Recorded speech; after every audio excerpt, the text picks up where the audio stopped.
There's generally a very large difference between the retail replacement value of an item and the liquid value that a dealer is willing to write a check for that same item. And there's several factors for that. The first is that a retail appraisal is only good as the individual or company that put the value and description on it. And often those are for one, like new replacement at a retail level, and generally give a very generous profit margin, right? So people feel like they got a great value. It's not uncommon for the appraisal to be written for far more than the individual paid. Those appraisal values also take into consideration what it was worth when they bought it and the market conditions then, where when the market's completely changed, like if it's a heart-shaped diamond or pear-shaped diamond or marquee-shaped diamond, right? The markets on these come and go, and certain of those shapes are very, very soft today. So any offer is based on demand, right? It doesn't, what it originally appraised for versus today are two different things. So that original appraisal again basically paints the best possible picture at the time of purchase for a like new item, and often carries a very high retail margin.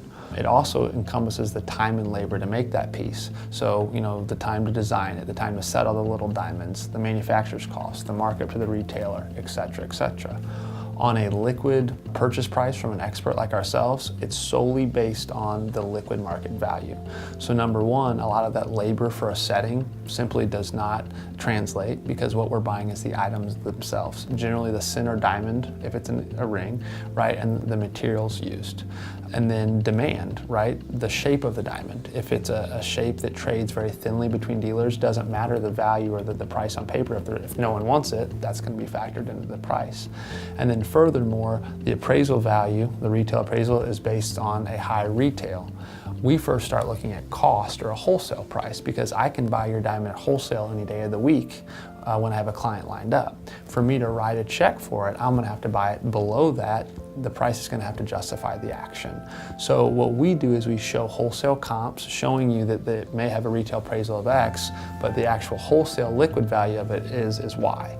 And again, just because a dealer's asking that for it doesn't mean that it ever sells. And there's a lot of diamonds that will sell in the wholesale market, price at wholesale, that don't move. So that's why there's such a great difference between the two. A liquid value is what an expert's willing to write a check for today. An appraisal value is a like new retail assessment of your item at time of purchase.